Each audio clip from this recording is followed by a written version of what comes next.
새벽의 어둠이 채 가시기도 전 세계의 레이더가 동시에 깜빡였습니다. 정적을 찢는 폭음, 그리고 하늘을 가르는 한 줄기 금속의 그림자. 그 이름은 한국이었습니다. 누구도 믿지 않았습니다. 도면 한 장 없이 시작한 나라가 이제는 하늘의 질서를 다시 쓰고 있다는 사실을 말이죠. 거대한 제국들이 고개를 들었습니다. 어떻게 저들이 그걸 해냈지? 한국은 말하지 않았습니다. 대신 보여주었습니다. 흙 묻은 손끝에서 완성된 강철의 날개, 그리고 그 날개가 공기를 찢으며 솟구치는 순간 세상은 침묵했습니다. 그건 단순한 비행이 아니었습니다. 한국이 스스로를 증명한 역사적 순간이었습니다. 이제 모두가 묻습니다. 대체 한국은 어떻게 불가능을 날개했는가? 도대체 무슨 일이 벌어진 걸까요? 그 전에 잠깐 1초 만에 누를 수 있는 좋아요 버튼을 꼭 눌러주시면 영상 제작에 아주 큰 힘이 됩니다. 그럼 바로 시작하겠습니다. 저는 잭슨 콜트라고 합니다. 전직 미 공군 전투기 조종사 출신으로 F-15를 15년 넘게 조종했고, 이후엔 보잉 군수본부 자문역으로 일했습니다. 2012년 7월 17일, 그날은 제 인생에서 가장 충격적인 날이었는데, 서울 용산구 방위사업청 본관 3층 회의실에서 벌어진 일은 지금도 생생합니다. 한국의 3차 FX 사업 최종 협상 테이블이었죠. 회의실 문을 열고 들어서는 순간 느꼈습니다. 공기가 칼날처럼 날카롭고 무거웠거든요. 차가운 형광등 불빛이 테이블 위에 쌓인 서류 더미를 비추고 있었고, 금속 냄새 같은 게 코끝을 스쳤습니다. 보잉 측 수석 협상가 톰 브래들리가 제 옆으로 다가와서는 떨리는 목소리로 말했습니다. 잭슨, 이번엔 절대 놓치면 안 돼. 우리 회사의 미래가 걸렸어. 저는 고개를 끄덕이며 그의 긴장을 이해했죠. 보잉은 그때 정말로 절박한 상황이었거든요. 수십 년간 세계 군수시장을 지배하던 회사가 처음으로 애원하는 입장이 된 겁니다. F-15 사일런트 이글 60대 계약에 총액 83억 달러, 거기에 기술 전부 이전하겠다는 약속에 공중급유기 4대까지 무상으로 제공하겠다는 조건이었습니다. 전례가 없는 제안이었죠. 본사는 이 정도면 한국은 무조건 받아들일 거야라고 확신했고, 저 역시 그렇게 믿었습니다. 테이블 건너편에 앉은 한국 대표단을 바라봤습니다. 국방부 차관, 방사청 차장, 공군 작전사령관이 나란히 앉아 있었는데, 그들의 표정은 돌처럼 단단했고 눈빛엔 흔들림이 전혀 없었습니다. 이상했습니다. 보통 구매국 대표들은 긴장하면서도 웃으며 환영하는 분위기를 만들거든요. 그런데 한국 측은 달랐습니다. 마치 우리를 심사하는 사람들처럼 차갑고 냉정한 눈빛으로 바라보고 있었죠. 회의 시작 30분 전이었습니다. 복도에서 보잉 본사 부사장 잭 핸더슨의 목소리를 우연히 들었는데, 그는 비웃듯이 말하고 있었습니다. 한국을 4.5세대 틀 안에 영원히 묶어두는 거야. 그럼 그들은 절대 우리를 떠날 수 없어. 이건 계약이 아니라 통제지. 저는 그때만 해도 그게 똑똑한 전략이라고 생각했습니다. 얼마나 어리석었습니까? 협상이 시작됐습니다. 톰이 두꺼운 제안서를 펼치며 자신만만하게 말했습니다. 이것은 한국 공군의 미래를 위한 최상의 솔루션입니다. 한국 측 수석 대표가 서류를 받아들고는 천천히 페이지를 넘기기 시작했습니다. 5분이 지나고 10분이 지나고 15분이 지나도록 그는 말없이 서류만 읽고 있었죠. 침묵이 길어질수록 회의실 안의 긴장감은 점점 더 높아졌고 시계 초침 소리만 똑똑 울려 퍼졌습니다. 그리고 그가 천천히 고개를 들어 입을 열었습니다. 핵심 소프트웨어 소스코드는 어떻게 됩니까? 톰이 순간 당황한 표정을 지으며 대답했습니다. 그건 보안상 제한이 있습니다. 한국 대표가 다시 물었습니다. 엔진 기술은요? 톰의 목소리가 조금 떨렸습니다. 지휘와 협의가 필요합니다. 또다시 질문이 날아왔습니다. 레이더 핵심 알고리즘은 이전됩니까? 톰이 힘없이 대답했습니다. 그건 역시 제한적입니다. 짧은 침묵이 흘렀습니다. 한국 대표가 서류를 천천히 덮으며 차갑게 물었습니다. 그럼 실제로 이전되는 핵심 기술이 정확히 무엇입니까? 그 순간 회의실 공기가 얼어붙었습니다. 우린 들켰던 겁니다.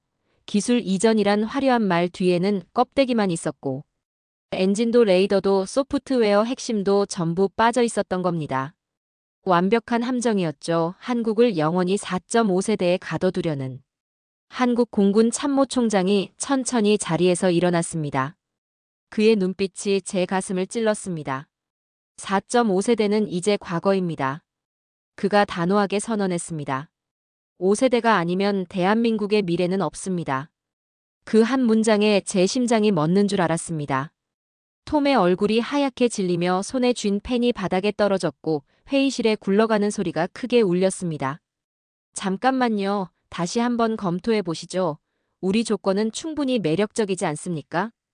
톰이 애원하듯 말했지만 한국 측 대표는 고개를 단호하게 저었습니다.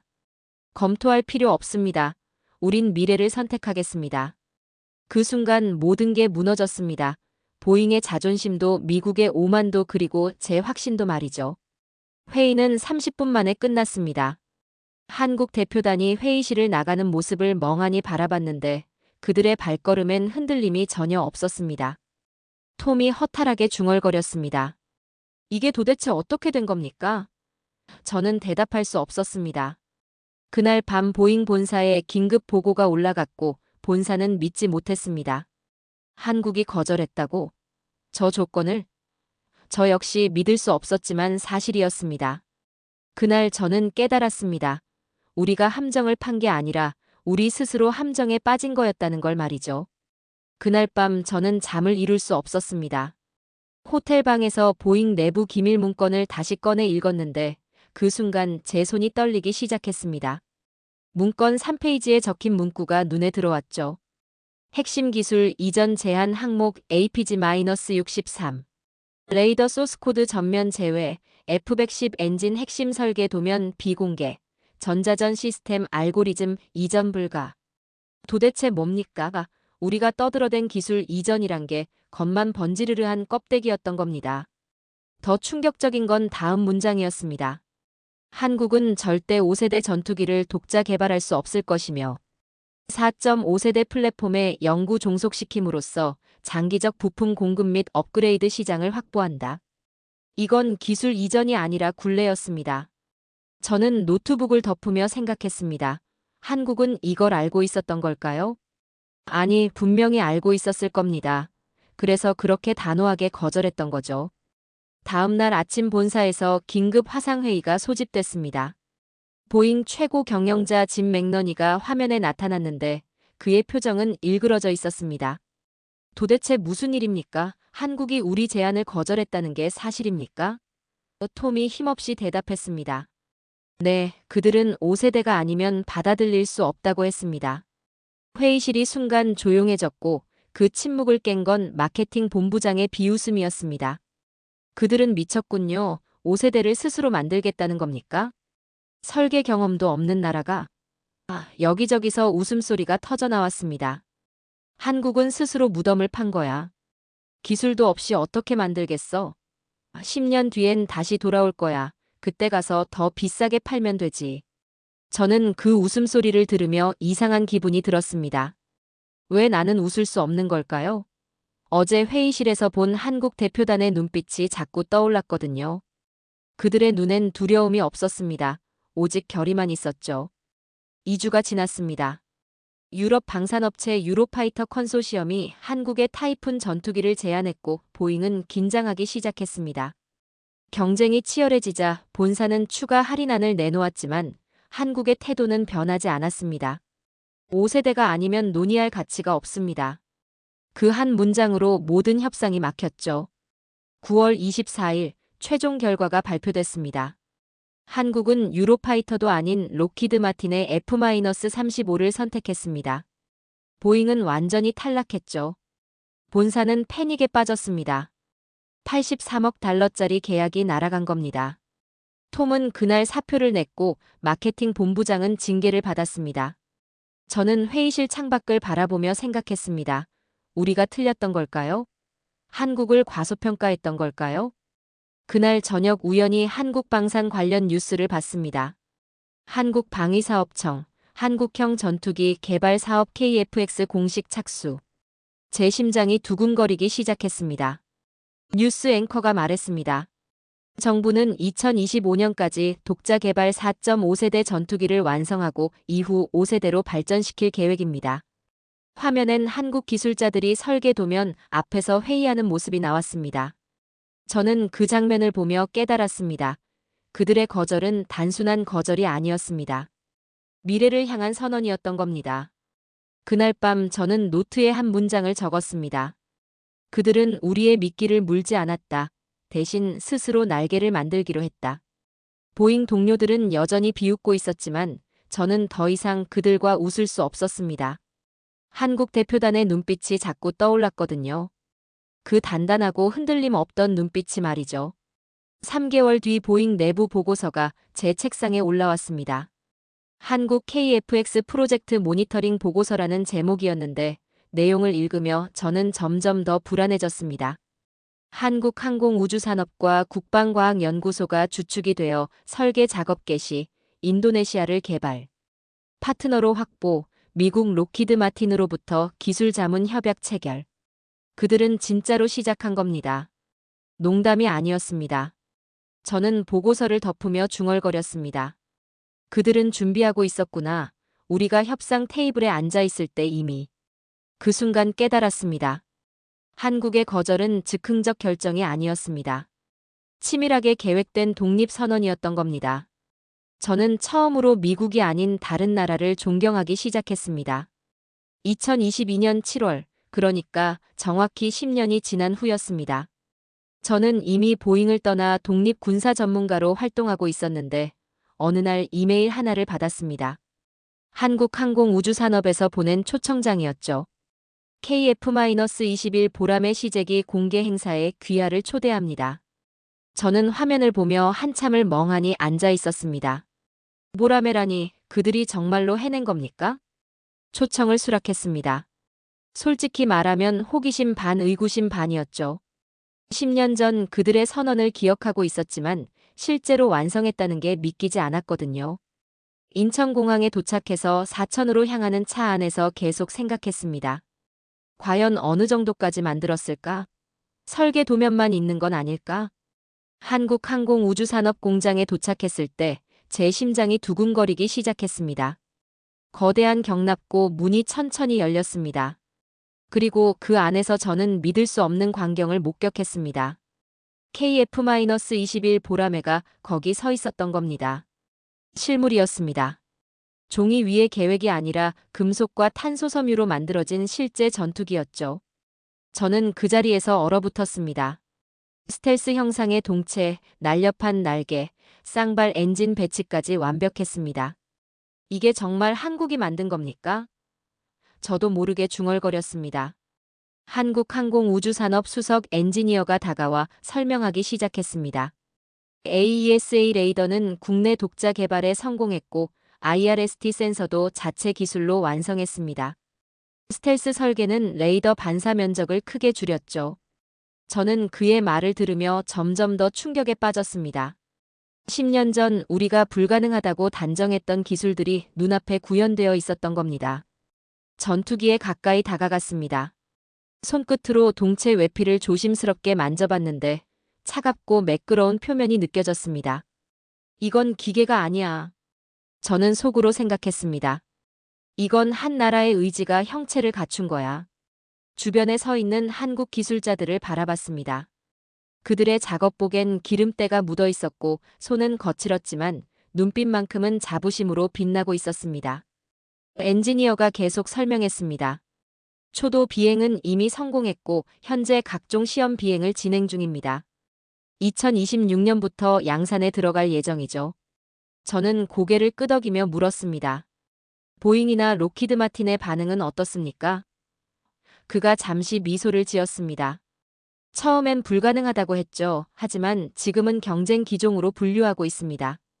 그날 저녁 호텔로 돌아와서 노트북을 열었습니다. 보잉 내부 네트워크에 아직 접근 권한이 일부 남아 있었는데 최신 보고서를 찾아봤습니다. 한국 KF-21 기술 수준 평가 보고서라는 제목의 문서가 있었죠. 내용을 읽으며 저는 쓴웃음을 지었습니다. 스텔스 성능 레벨 4 달성, AESA 레이더 완전 통합 성공, 예상보다 2년 빠른 개발 속도. 보고서 마지막 페이지에 적힌 문장이 눈에 들어왔습니다. 한국을 더 이상 기술 수입국으로 분류할 수 없음. 제2의 경쟁국으로 재분류 필요. 저는 노트북을 덮으며 창밖을 바라봤습니다. 10년 전 서울 회의실에서 들었던 그 선언이 떠올랐죠. 5세대가 아니면 대한민국의 미래는 없습니다. 그들은 해냈습니다. 불가능을 가능으로 만들었던 겁니다. 저는 그날 밤 오랜만에 보잉 시절 동료에게 전화를 걸었습니다. 톰, 나 한국에 다녀왔어. 그가 물었습니다. 어땠어? 저는 잠시 망설이다가 대답했습니다. 우리가 틀렸어, 완전히. 전화기 너머로 침묵이 흘렀습니다. 다음 날 아침 경납고를 다시 찾았습니다. KF-21이 활주로로 이동하는 모습을 봤는데 아침 햇살을 받아 은빛으로 빛나고 있었습니다. 엔진 시동이 걸렸고 굉음이 지면을 흔들었습니다. 전투기가 천천히 활주로를 달리기 시작했고 순간 지면을 박차고 하늘로 솟아올랐습니다. 저는 그 장면을 보며 눈을 감았습니다. 그들은 함정을 활주로로 바꿨구나. 10년 전 우리가 판 함정 위에 그들은 미래를 향한 활주로를 깔았던 겁니다. KF-21을 직접 본 뒤 미국으로 돌아왔지만 저는 계속 한 가지 의문에 사로잡혔습니다. 도대체 그들은 어떻게 이 모든 걸 해낸 걸까요? 10년이란 시간 동안 무슨 일이 있었던 걸까요? 호기심을 참을 수 없어서 저는 그동안의 자료들을 찾아보기 시작했습니다. 2013년부터 2018년까지 한국 KFX 프로젝트 관련 기사와 보고서를 전부 모았죠. 그리고 충격적인 사실을 알게 됐습니다. 그들의 길은 순탄하지 않았던 겁니다. 2015년 3월 한국에서 첫 번째 엔진 시험 중 폭발 사고가 발생했다는 기사를 봤습니다. 외신들은 일제히 조롱했죠. 한국의 야심찬 계획, 첫 시험에서 실패. KFX 프로젝트, 기술 부족 드러나. 한국은 역시 너무 앞서갔다. 저는 그 기사들을 읽으며 당시 보잉 동료들의 반응이 떠올랐습니다. 그때 보잉 본사에서는 축배를 들었거든요. 봤지? 그들은 결국 실패할 거라고 했잖아. 기술도 없이 설계 경험도 없이 무슨 전투기를 만들겠어? 이제 곧 다시 우리한테 올 거야. 그때 가서 가격 2배로 받으면 돼. 회의실은 비웃음으로 가득했습니다. 저 역시 그 자리에 있었는데 이상하게도 웃을 수가 없었습니다. 왜 그랬을까요? 10년이 지난 지금 돌이켜보니 알 것 같습니다. 저는 그들의 눈빛을 기억하고 있었던 겁니다. 2012년 서울 회의실에서 본 그 단단하고 흔들림 없던 눈빛 말이죠. 그 눈빛엔 두려움이 없었습니다. 오직 결의만 있었죠. 그래서 저는 직감적으로 알았습니다. 이들은 한 번의 실패로 포기할 사람들이 아니라는 걸 말이죠. 자료를 더 찾아봤습니다. 2015년 6월 한국은 폭발 사고. 3개월 만에 엔진을 재설계해서 두 번째 시험에 성공했다는 기사가 나왔습니다. 3개월 만에요? 저는 눈을 의심했습니다. 보통 항공 엔진 재설계는 최소 1년에서 2년이 걸리거든요. 그런데 그들은 불철주야 작업해서 3개월 만에 해낸 겁니다. 기사 사진 속 한국 엔지니어들의 얼굴은 피곤해 보였지만 눈빛만큼은 살아 있었습니다. 그때 미국 내부에서는 다른 움직임이 있었습니다. 2016년 초 미 의회에서 한국에 대한 핵심 방산 기술 수출 규제 강화안이 논의됐거든요. 한국이 독자 개발에 성공하면 우리 시장 점유율이 위협받는다. 지금 막지 않으면 늦는다. 저는 그 회의록을 읽으며 손이 떨렸습니다. 이건 경쟁이 아니었습니다. 두려움의 발로였던 겁니다. 보잉 내부 메모에도 비슷한 내용이 있었습니다. 한국 KFX 프로젝트 견제 방안 수립 필요, 핵심 부품 공급 차단 검토. 저는 그 문서를 보며 역겨움을 느꼈습니다. 우리는 자유경쟁을 외치면서 실제로는 다른 나라의 발목을 잡으려 했던 겁니다. 그날 밤 저는 시애틀 사무실 창밖을 바라봤습니다. 비가 내리고 있었죠. 빗방울이 유리창을 두드리는 소리가 제 마음을 두드리는 것 같았습니다. 2017년 여름 한국이 AESA 레이더 독자 개발에 성공했다는 뉴스가 나왔습니다. 보잉 기술진은 믿을 수 없다는 반응이었죠. 그들이 레이더를 말도 안 돼. 하지만 사실이었습니다. 한국 언론은 대서특필했고 뉴스 앵커는 자부심에 찬 목소리로 말했습니다. 우리나라가 자력으로 전투기의 심장을 완성했습니다. 저는 그 뉴스를 보며 조용히 중얼거렸습니다. 이건 시작일 뿐이야. 보잉 이사회는 긴급 회의를 소집했습니다. 한국을 제2의 경쟁국으로 분류해야 한다. 저는 회의실 뒷자리에 앉아서 그 말을 들었는데 공허한 기분이 들었습니다. 우린 이제야 깨달은 겁니다. 너무 늦게 말이죠. 그날 저는 책상 서랍에서 10년 전 한국 방문 때 받았던 KF-X 초기 설계 도면 사진을 꺼냈습니다. 먼지가 쌓여 있었죠. 사진 속 도면을 보며 생각했습니다. 우리는 이걸 비웃었지만 그들은 실패를 두려워하지 않고 계속 나아갔습니다.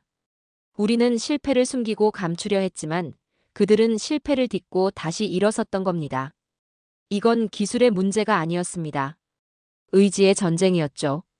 그리고 그 전쟁에서 우리는 이미 지고 있었던 겁니다. 2020년 가을, 제 이메일함에 다시 한국항공우주산업에서 온 초청장이 도착했습니다. KF-21 보람의 첫 시제기 공개 행사라는 제목이었죠.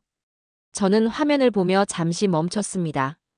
첫 시제기라는 말은 이제 종이 위의 설계가 아니라 실제 비행 가능한 전투기를 만들었다는 뜻이었거든요. 손가락이 떨렸습니다. 초청을 수락하는 버튼을 누르기까지 한참이 걸렸죠. 비행기에서 내려받은 자료 사진들을 보며 저는 믿을 수 없었습니다. 사진 속 KF-21의 형상은 제가 상상했던 것보다 훨씬 완성도가 높았거든요. 매끄러운 스텔스 동체 라인, 정교한 공기 흡입구 설계, 쌍발 엔진의 배치까지 모든 게 실전급 수준이었습니다. 그들은 진짜로 여기까지 온 거야? 저는 속으로 계속 되뇌었습니다. 사천 한국항공우주산업공장에 도착했을 때는 이른 아침이었습니다. 경납고로 들어서자 금속 냄새와 용접 불빛이 저를 맞이했죠. 기술자들이 전투기 주변에서 마지막 점검 작업을 하고 있었는데 그들의 작업복엔 기름때가 묻어 있었고 손은 거칠고 까맣게 그을려 있었습니다. 하지만 그들의 눈빛은 달랐습니다. 피곤해 보였지만 그 안에 빛나는 건 자부심이었습니다. 한 젊은 엔지니어가 전투기 날개 아래에서 무언가를 조정하고 있었는데 저는 그의 모습을 보며 생각했습니다. 그건 기계가 아니야. 저건 자부심이야. 그들의 흙 묻은 손끝에서 하늘의 미래가 빚어지고 있었던 겁니다. 수석 엔지니어가 저를 안내하며 설명하기 시작했습니다. 이 기체는 총 6만 5천 개의 부품으로 이루어져 있고 그중 78%가 국내에서 생산된 겁니다. 78%라니요? 저는 놀라움을 감추지 못했습니다. 전투기 부품 국산화율 78%는 결코 쉬운 수치가 아니거든요. AESA 레이더는 어떻게 됐습니까? 제가 물었습니다. 엔지니어가 자신있게 대답했습니다. 완벽하게 통합됐습니다. 1,000개 이상의 목표물을 동시 추적할 수 있고 탐지거리도 우리 요구 사양을 모두 충족시켰죠. 저는 전투기에 더 가까이 다가갔습니다. 동체 외피에 손을 대보니 차갑고 매끄러운 표면이 느껴졌는데 이건 단순한 금속이 아니었습니다. 탄소복합재와 특수 코팅이 적용된 스텔스 소재였죠. 레이더 반사 면적은 얼마나 됩니까? 제가 물었습니다. 엔지니어가 잠시 망설이다가 조심스럽게 대답했습니다. 기밀이지만 말씀드리자면 0.5제곱미터 이하입니다. 제 심장이 두근거렸습니다. 0.5제곱미터 이하라는 건 4.5세대가 아니라 거의 5세대 수준의 스텔스 성능이었거든요. 도대체 어떻게 이런 걸 해낸 겁니까? 저는 감탄사를 터뜨렸습니다. 엔지니어가 웃으며 말했습니다. 8년 동안 밤낮 없이 일했습니다. 실패하고 다시 시도하고 또 실패하고 다시 일어서기를 수백 번 반복했죠. 그날 오후 공개 행사장에는 수백 명의 사람들이 모여 있었습니다. 한국 국방부 장관, 공군 참모총장, 방사청장, 그리고 수많은 기자들이 KF-21을 바라보고 있었죠. 경납고 문이 천천히 열리고 전투기가 모습을 드러내자 탄성이 터져 나왔습니다. 카메라 플래시가 터지고 박수 소리가 울려 퍼졌습니다. 저는 그 장면을 보며 가슴이 뜨거워지는 걸 느꼈습니다. 국방부 장관이 연단에 올라 말했습니다. 오늘은 대한민국 방위산업 역사에 길이 남을 날입니다. 우리는 이제 전투기를 수입하는 나라가 아니라 만드는 나라가 됐습니다. 박수가 쏟아졌고 일부 기술자들의 눈에선 눈물이 흘러내렸습니다. 저는 그 모습을 보며 10년 전 서울 회의실이 떠올랐습니다. 5세대가 아니면 대한민국의 미래는 없습니다. 그들은 해냈습니다. 말만 한 게 아니라 실제로 해낸 겁니다. 행사가 끝나고 저는 조용히 경납고로 돌아갔습니다. 전투기 옆에 서서 한참을 바라봤죠. 미국으로 돌아가는 비행기 안에서 저는 노트북을 열었습니다. 보잉 동료에게 이메일을 보내야 했거든요. 한국의 KF-21을 직접 봤다. 우리가 생각했던 것보다 훨씬 앞서 있다. 이건 더 이상 프로젝트가 아니라 현실이다. 답장이 빨리 왔습니다. 설마 그 정도일까? 아직 비행도 못했잖아. 저는 쓴웃음을 지었습니다. 여전히 그들은 과소평가하고 있었던 겁니다. 하지만 저는 알았습니다. 한국은 이미 불가능의 벽을 넘었고 이제 남은 건 하늘을 나는 것뿐이라는 걸 말이죠. 창밖으로 구름 위를 나는 비행기를 보며 생각했습니다. 곧 저 하늘에 보라매가 날아오를 거야. 2021년 7월 19일, 그날은 KF-21 보라매의 첫 시험 비행 예정일이었습니다. 저는 한국항공우주산업으로부터 특별 초청을 받아 사천 공군기지에 도착했는데 공기가 예사롭지 않았습니다. 활주로 주변엔 수십 대의 카메라가 설치되어 있었고 전 세계 군사 전문가들과 언론이 모여 있었죠. 모두가 같은 질문을 품고 있었습니다. 한국은 과연 해낼 수 있을까요? 그런데 이틀 전에 큰 문제가 터졌습니다.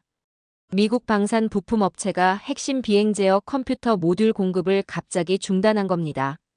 기술 보안 검토가 필요하다는 게 공식 이유였지만 저는 그 이면을 알고 있었습니다. 이건 견제였죠. 한국의 독자 개발을 막으려는 마지막 발악이었던 겁니다. 한국 내부는 초비상 상태에 빠졌습니다. 우린 여기서 멈출 수 없다. 한국항공우주산업기술진은 밤을 새워 대체 부품 개발에 착수했습니다. 엔지니어들이 48시간 동안 잠도 자지 않고 작업했다는 소식을 들었을 때 저는 믿을 수 없었습니다. 48시간 만에 비행 제어 컴퓨터 모듈을 만든다는 게 가능한 일입니까? 보통 이런 핵심 부품은 설계부터 검증까지 최소 6개월이 걸리거든요. 하지만 그들은 해냈습니다. 국산 부품으로 완벽하게 대체해서 시스템 통합까지 완료한 겁니다. 시험 비행 전날 밤이었습니다. 저는 경납고를 찾아갔는데 여전히 기술자들이 최종 점검 작업을 하고 있었습니다. 한 엔지니어의 얼굴은 피곤에 찌들어 있었지만 손놀림만큼은 정확했죠. 괜찮으시겠습니까? 제가 물었습니다. 그가 고개를 들어 저를 보며 말했습니다. 괜찮아야죠. 10년을 준비했는데 마지막에 포기할 순 없잖습니까? 그의 눈빛에서 저는 결의를 받습니다. 시험 비행 당일 아침, 날씨가 좋지 않았습니다. 구름이 낮게 깔렸고 바람이 강하게 불었죠. 기상청은 비행 연기를 권고했지만 한국 측은 예정대로 진행하기로 결정했습니다.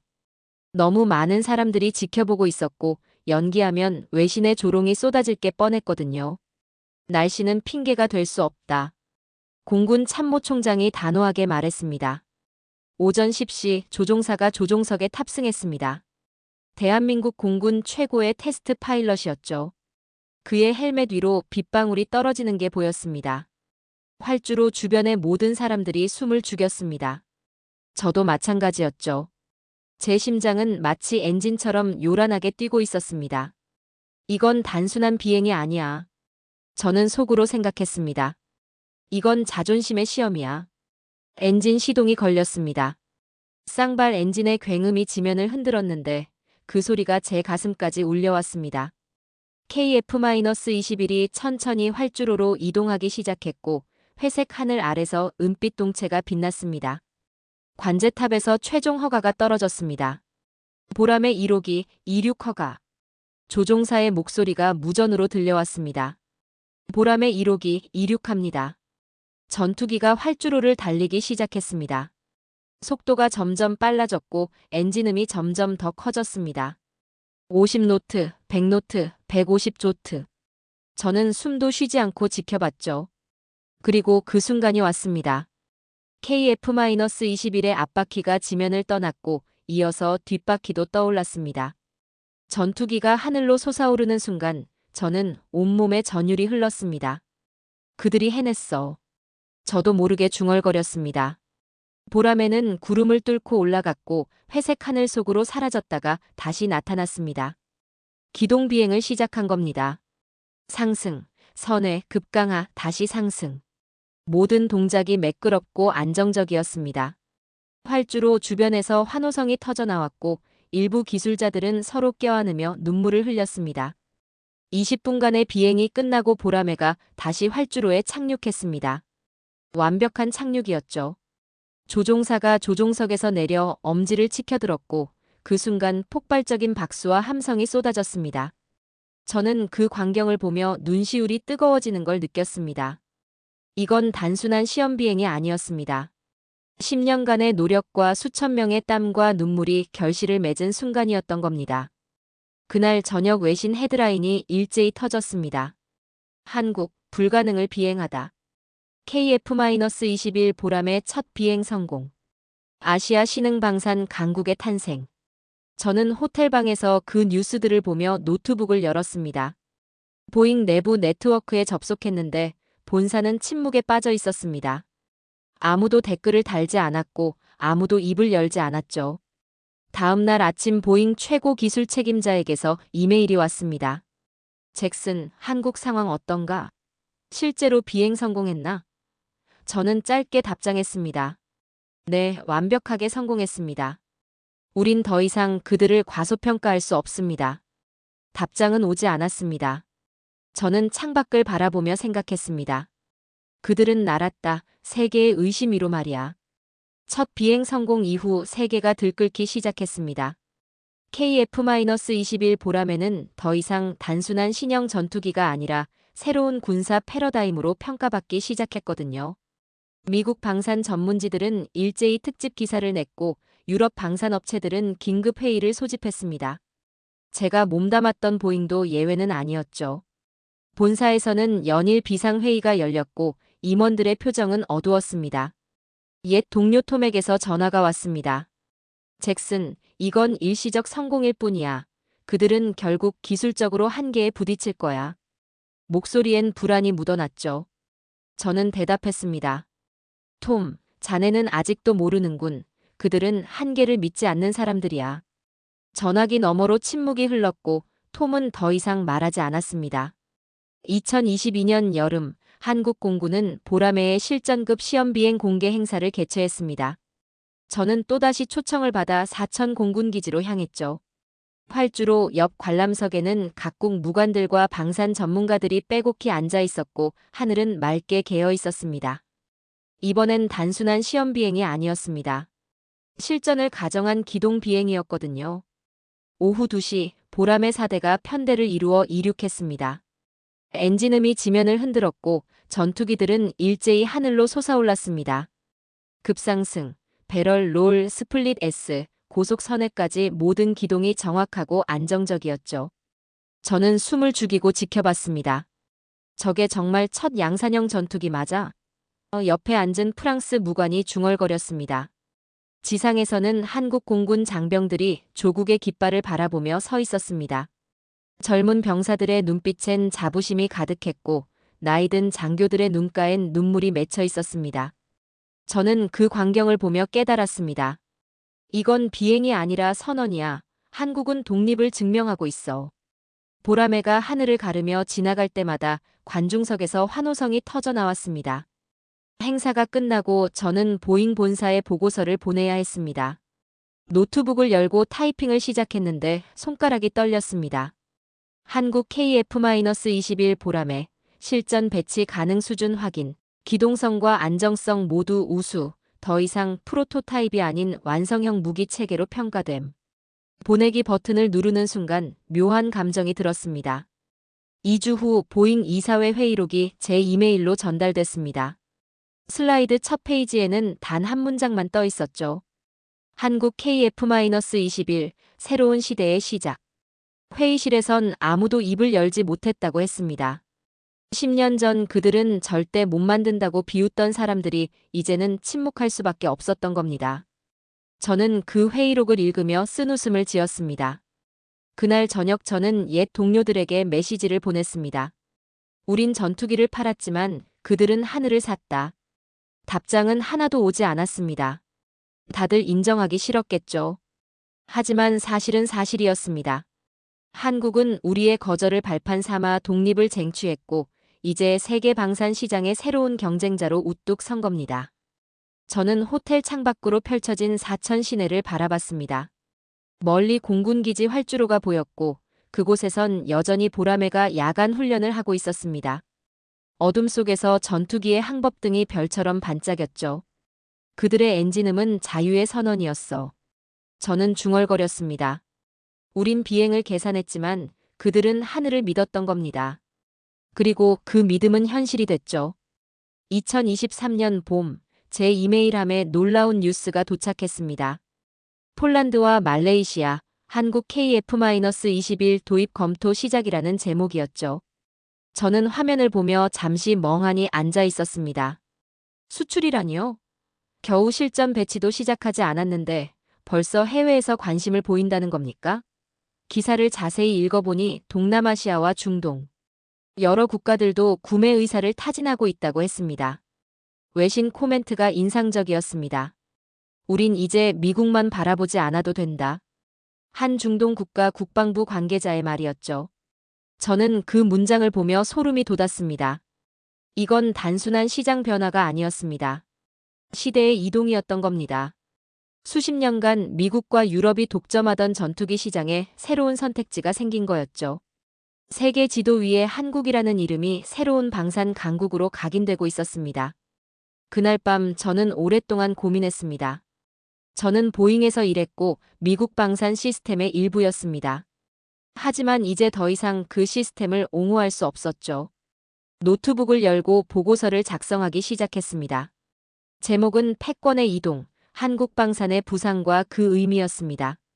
키보드를 두드리며 저는 한 문장을 적었습니다. 패권은 기술이 아니라 용기에서 나온다. 그리고 계속 썼습니다. 한국은 우리의 함정을 거부했고 스스로 길을 만들었다. 그들의 성공은 우리에게 경고이자 교훈이다. 진정한 파트너십은 통제가 아니라 존중에서 시작된다. 보고서를 완성하고 여러 방산 전문지에 기고했습니다. 저는 더 이상 보잉의 자문이 아니었습니다. 진실을 증언하는 사람으로 변한 겁니다. 2024년 가을, 한국 공군은 KF-21 보람의 편대의 첫 실전 배치 기념식을 개최했습니다. 저는 이번에도 초청을 받았는데 행사장은 서울 인근 공군기지였습니다. 활주로 위에는 보람의 12대가 일렬로 늘어서 있었고 조종사들이 전투기 앞에서 경례를 하고 있었습니다. 대한민국 국기가 바람에 펄럭였고 국가가 울려 퍼졌습니다. 공군 참모총장이 연단에 올라 선언했습니다. 오늘부터 대한민국 영공은 우리 손으로 만든 전투기가 지킵니다. 관중석에서 함성이 터져나왔고 저는 그 광경을 보며 가슴이 벅차올랐습니다.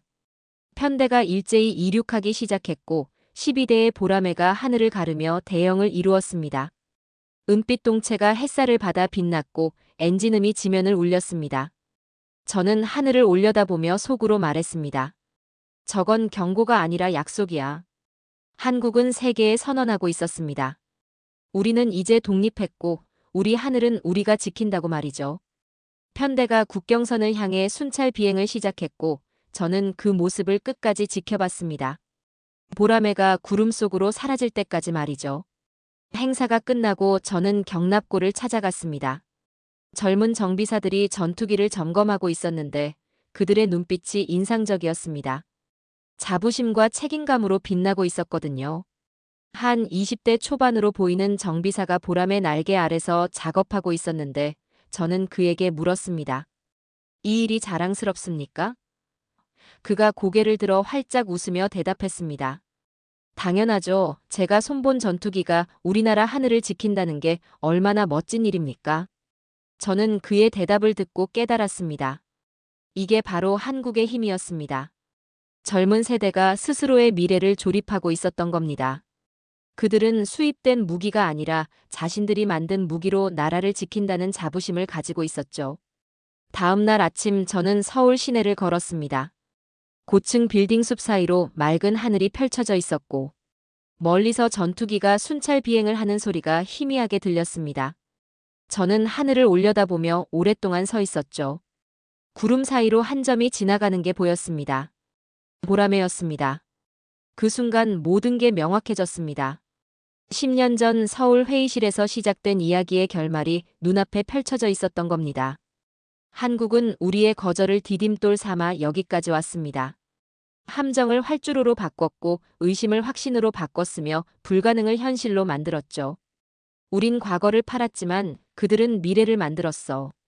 저는 조용히 말했습니다. 저는 호텔로 돌아와 마지막 보고서를 작성했습니다. 제목은 진짜 승리의 의미였습니다. 키보드를 두드리며 적었습니다. 나는 오랫동안 하늘을 숫자로 계산했다. 그러나 한국은 하늘을 신념으로 설계했다. 그들의 아니오는 거절이 아니라 독립의 시작이었다. 나는 패배한 것이 아니다. 새로운 세대를 목격한 것이다. 마지막 문장을 적었습니다. 그날 이후 나는 안다. 진짜 비행은 엔진이 아니라 의지로 이루어진다는 것을. 한국은 전투기를 만든 게 아니다. 스스로를 증명한 것이다. 그리고 그 하늘엔 이제 누구의 그림자도 닿지 않는다. 저는 노트북을 덮고 창밖을 바라봤습니다. 서울의 하늘은 맑고 푸르렀습니다. 보라매가 그 하늘을 가로질러 날아갔고 저는 미소를 지었습니다. 진짜 승리는 남을 이기는 게 아니라 스스로를 넘어서는 것이었습니다. 한국은 우리의 거절을 디딤돌 삼아 여기까지 왔습니다. 함정을 활주로로 바꿨고 의심을 확신으로 바꿨으며 불가능을 현실로 만들었죠. 우린 과거를 팔았지만 그들은 미래를 만들었어. 저는 조용히 말했습니다. 호텔로 돌아와 마지막 보고서를 작성했습니다. 나는 오랫동안 하늘을 숫자로 계산했다. 그러나 한국은 하늘을 신념으로 설계했다. 그들의 아니오는 거절이 아니라 독립의 시작이었다. 나는 패배한 것이 아니다. 새로운 세대를 목격한 것이다. 그날 이후 나는 안다. 진짜 비행은 엔진이 아니라 의지로 이루어진다는 것을. 한국은 전투기를 만든 게 아니다. 스스로를 증명한 것이다. 노트북을 덮고 창밖을 바라봤습니다. 서울의 하늘은 맑고 푸르렀습니다. 보라매가 그 하늘을 가로질러 날아갔고 저는 미소를 지었습니다. 진짜 승리는 남을 이기는 게 아니라 스스로를 넘어서는 것이었습니다. 그리고 그 하늘엔 이제 누구의 그림자도 닿지 않습니다. 10년 전 제가 서 있던 서울 회의실로 다시 돌아간다면 저는 그들에게 말하고 싶습니다. 당신들의 거절은 옳았습니다. 당신들은 미래를 선택했고 그 선택은 세계를 바꿨습니다.